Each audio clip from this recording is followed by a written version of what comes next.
আসসালামু আলাইকুম বন্ধুরা, আশা করি সবাই ভালো আছেন। বড় ঝামেলা হয়ে গেছে। ইরানের পররাষ্ট্রমন্ত্রীর কাছে প্রশ্ন ছিল, এখন পারমাণবিক অস্ত্র নিয়ে আপনারা কি বলছেন? তখন ইরানের পররাষ্ট্রমন্ত্রী সৈয়দ আব্বাস আরাকচি বলেন, দেখুন, আগে একটি ফতোয়া ছিল যা আমাদের আলেম এ দিন এবং আমাদের আয়াতুল্লাহ খামেনি সাহেব দিয়েছিলেন। সে অনুযায়ী আমাদের অবস্থান ছিল আমরা পারমাণবিক অস্ত্র তৈরি করব না। এটা খামেনির ফতোয়া ছিল। এখন যিনি সেই অবস্থানে আছেন, যিনি এখন সুপ্রিম লিডার, তিনি সিদ্ধান্ত নেবেন আমরা পারমাণবিক অস্ত্র বানাবো কি বানাবো না। অর্থাৎ এখন নতুন নেতা মুজতবা খামেনি এই বিষয়ে হুকুম দেবেন। যেভাবে অনুমোদন করা হচ্ছে, মুজতবা খামেনি যেহেতু সামরিক পটভূমির মানুষ এবং সরাসরি সেনাবাহিনীতে কাজ করেছেন, তাই ধারণা করা হচ্ছে তিনি পারমাণবিক অস্ত্রের পক্ষে থাকতে পারেন।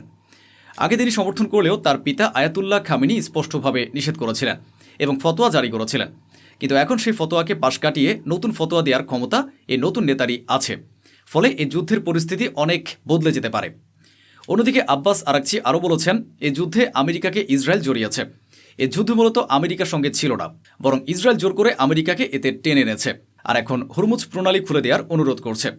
তিনি আরও বলেন, আমরা যুদ্ধবিরতিতে বিশ্বাস করি না। আমরা যুদ্ধ শেষ করতে চাই এবং শেষ করব, কিন্তু আমাদের স্বার্থ অনুযায়ী।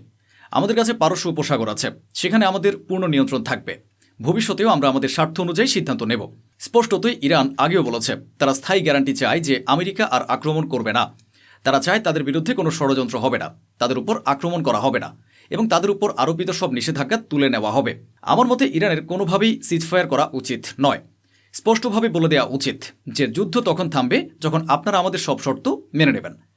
শুরু থেকে আমি আপনাদেরকে বিষয়টি বোঝানোর চেষ্টা করছিলাম। আলহামদুলিল্লাহ, এখন সেই কথাই আব্বাস আরাকচির মুখে এসেছে। আরেকবার আমার কথাই সঠিক প্রমাণিত হয়েছে। তিনি বলেছেন, আমাদের প্রাণ দিতে কোনো দ্বিধা নেই। ইরানের প্রতিটি মানুষ নিজের গলায় তলোয়ার নিতেও প্রস্তুত। মাথার উপর মিসাইল আসতে দেখলেও পিছিয়ে যাবে না, কিন্তু তারা আমেরিকা বা ইসরায়েলের সামনে মাথা নত করবে না। অন্যদের সঙ্গে তুলনা করে তিনি বলতে চেয়েছেন, ইরানের অবস্থান সম্পূর্ণ আলাদা এবং অনেক বেশি কঠোর ও আত্মসম্মানপূর্ণ। অন্যদিকে ইরান একটি বড় সাফল্য পেয়েছে। তারা দেশের ভেতর থেকে অনেক লোককে গ্রেফতার করেছে, যাদের কাছে অস্ত্র, বিস্ফোরক এবং উন্নত দেশীয় অস্ত্র পাওয়া গেছে। এরা নাকি মোসাদ ও অন্যান্য বিদেশি গোয়েন্দা সংস্থার হয়ে কাজ করছিল এবং ইরানে অস্থিতিশীলতা তৈরির চেষ্টা করছিল। এ যুদ্ধে ইসরায়েল ব্যাপকভাবে এআই ব্যবহার করছে। কখনও তারা নেতানিয়াহুর এআই ভিডিও শেয়ার করছে। স্বাভাবিকভাবে উন্নত দেশগুলোতে এআই অনেক আগ থেকে ব্যবহার শুরু হয়েছে, যা অন্য দেশে পরে এসেছে। উন্নত দেশ আগে থেকে এগুলো ব্যবহার করছিল। আর আজ যদি আমরা নিজের কথা বলি, আমার মতো একজন মানুষও এআই দিয়ে দারুণ ছবি ও ভিডিও বানাতে পারে।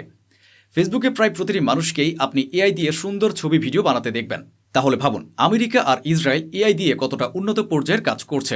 এখন ইসরায়েল এআই এমনভাবে ব্যবহার করছে যে ইরানের উপর হামলা করছে এবং সঙ্গে ভুয়া এআই ভিডিও ছড়াচ্ছে। যেমন একটি ফেক ভিডিও দেখানো হয়েছে যেখানে একটি গাড়ির উপর হামলা হয়েছে, ধোঁয়া উঠছে বা কোনো বাড়িতে মিসাইল পড়েছে।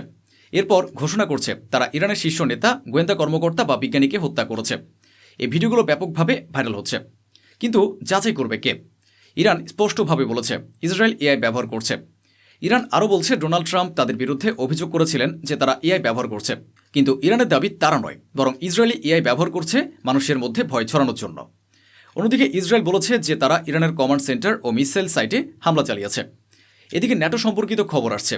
তুরস্কে বড় পরিসরে ন্যাটোর ডিফেন্স সিস্টেম মোতায়েনের প্রস্তুতি চলছে। অন্যদিকে অস্ট্রেলিয়ারও একটি সামরিক ঘাঁটি রয়েছে ইউএইতে। অনেক দেশই সেখানে নিজেদের ঘাঁটি স্থাপন করেছে। ইউএই একা নিজেদের নিরাপত্তা নিশ্চিত করতে পারে না বলেই বিভিন্ন দেশের সামরিক ঘাঁটি রাখতে দিয়েছে। অস্ট্রেলিয়ার প্রধানমন্ত্রী জানিয়েছেন, ইউএইতে তাদের যে ঘাঁটি আছে সেখানে ড্রোন হামলা হয়েছিল, তবে তাদের সব সৈন্য ও কর্মীরা নিরাপদে আছে। অন্যদিকে জাপানের প্রধানমন্ত্রী আবারও স্পষ্ট জানিয়ে দিয়েছেন তারা হরমুজ প্রণালীতে তাদের সেনা বা নৌবাহিনী পাঠানোর কোনো ইচ্ছা রাখে না। ইরানেরও যে মোসাদের মতো কোনো সংস্থা আছে এটা তো আমরা জানতামই না। ইরান যা করেছে তা হলো আইআরজিসি এর একটি অফিসিয়াল গ্রুপ দাবি করেছে এবং আইআরজিসিও নিশ্চিত করেছে যে একটি গোপন অপারেশন চালানো হয়েছে, ঠিক যেমনটা ইসরায়েল করে থাকে। এই গোপন অপারেশনটি ইরানের একটি গ্রুপ পরিচালনা করছে, যা আইআরজিসির একটি অংশ। তারা তথ্য দিয়েছে এবং মজার ভঙ্গিতে লিখেছে একজন সিনিয়র ইসরায়েলি কর্মকর্তাকে ডিলিট করে দেওয়া হয়েছে। হ্যাঁ, ডিলিট। পরে খোঁজ নিয়ে জানা গেছে যাকে হত্যার কথা ইরান নিশ্চিত করেছে তিনি কোনো সাধারণ ব্যক্তি নন। তিনি ইসরায়েলির ক্যাবিনেটের একজন মন্ত্রী, বিশেষ করে সিকিউরিটি ক্যাবিনেটের সদস্য। এটা কিভাবে করা হয়েছে তা ইরান বা ইসরায়েলি ভালো জানে। তবে এই অপারেশনটি ইসরায়েলের ভেতরেই এবং অত্যন্ত গোপনীয়ভাবে সম্পন্ন হয়েছে। এটাকে ইরানের একটি বড় সাফল্য হিসেবে দেখা হচ্ছে। তবে অন্যদিকে লারিজানিকে হারিয়ে বড় ক্ষতিরও মুখে পড়েছে ইরান। যখন লারিজানির মৃত্যুর খবর নিশ্চিত হয়, ইরান আনুষ্ঠানিকভাবে ঘোষণা করে যে লারিজানি নিহত হয়েছেন বা শহীদ হয়েছেন। এরপরে ইরান ইউএই এর উপর এখন পর্যন্ত সবচেয়ে বড় আক্রমণ শুরু করেছে। তারা ব্যালিস্টিক মিসাইল ছোড়া শুরু করেছে। একসঙ্গে ডজনখানেক মিসাইল ইউএই এর উপর নিক্ষেপ করা হয়। এখানে বিভিন্ন ধরনের অসংখ্য মিসাইল ব্যবহার করা হয়েছে এবং সেগুলো প্রতিহত করার জন্য প্রতিটি মিসাইলের বিরুদ্ধে আলাদা প্রতিরক্ষা ব্যবস্থা ব্যবহার করতে হচ্ছে। এখন আপনি দেখবেন নানা ধরনের যেসব মিসাইল ব্যবহার করা হচ্ছে এবং একসঙ্গে অনেক মিসাইল ছোড়া হচ্ছে, সেগুলো ঠেকানোর জন্য ইউএই এক একটা করে ইন্টারসেপ্টর খুব ধীরে ছুটছে। এতে বোঝা যাচ্ছে ইউএই এর ইন্টারসেপ্টরও ধীরে ধীরে ফুরিয়ে যাচ্ছে। Missiles, Shirak, missiles yang mana ni? Iya, kena gua kat, kena gua. Oh, 打国际城了。我操！真大国际城啊！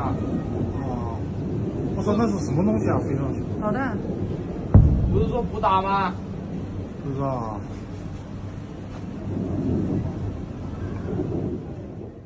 অন্যদিকে ইরান সিরাজ মিসাইল ব্যবহারেরও কথা ঘোষণা করেছে। আল্লাহ ইরানকে সফলতা দিন। ইরানের আইআরজিসি ঘোষণা করেছে যে শহীদ আলী লারিজানির মৃত্যুর প্রতিশোধ নিতে অপারেশন শুরু করা হয়েছে। অন্যদিকে ইউএই এর সেন্ট্রাল ব্যাংক তাদের রিজার্ভ খুলে দিয়েছে এবং বলছে ছোট ব্যাংক ও কোম্পানিগুলো ক্ষতিগ্রস্ত হলে তারা ফান্ডিং দেবে, যাতে অর্থনৈতিক ভারসাম্য বজায় থাকে এবং সেখানে কর্মরত মানুষের ক্ষতি না হয়। ইউএই সরকারের এই পদক্ষেপকে ইতিবাচক বলা হচ্ছে। এদিকে আইআরজিসি বলেছে যে তারা নিজেদের খার্গ দ্বীপ রক্ষা করার জন্য প্রস্তুত, তবে শুধু দ্বীপ নয়, শীর্ষ নেতৃত্বের নিরাপত্তাও নিশ্চিত করা জরুরি। ইরানের আরেকটি সাফল্য হল তারা তেল উৎপাদন ও রপ্তানি চালিয়ে যাচ্ছে এবং কেউ তা থামাতে পারছে না। ইরান নির্বিঘ্নে তেল বিক্রি করে যাচ্ছে। ওদিকে ইউক্রেনও এ যুদ্ধে জড়িয়ে পড়েছে। ভ্লাদিমির জেলেনস্কি ঘোষণা করেছেন তাদের প্রায় 200 জন সদস্য মধ্যপ্রাচ্যের বিভিন্ন দেশে মোতায়েন আছে, যারা ইরানের ড্রোন ভূপাতিত করতে সাহায্য করছে। Перебуває 201 українець у регіоні Близького Сходу та Перської затоки. Ще 34 готові до розгортання. Це військові експерти, які знають, як захищатися. অন্যদিকে ডোনাল্ড ট্রাম্প একটি বড় পরিকল্পনা করেছেন, যা এখন পর্যন্ত সবচেয়ে বড় অপারেশন হতে পারে। এর লক্ষ্য হতে পারে হরমুজ প্রণালীর নিয়ন্ত্রণ নেওয়া, যেখানে ইসরায়েল ইতিমধ্যেই আমেরিকাকে সহায়তা করছে। ওদিকে ইরান নিশ্চিত করেছে যে তাদের বুশেহর পারমাণবিক বিদ্যুৎ কেন্দ্রে হামলা হয়েছে।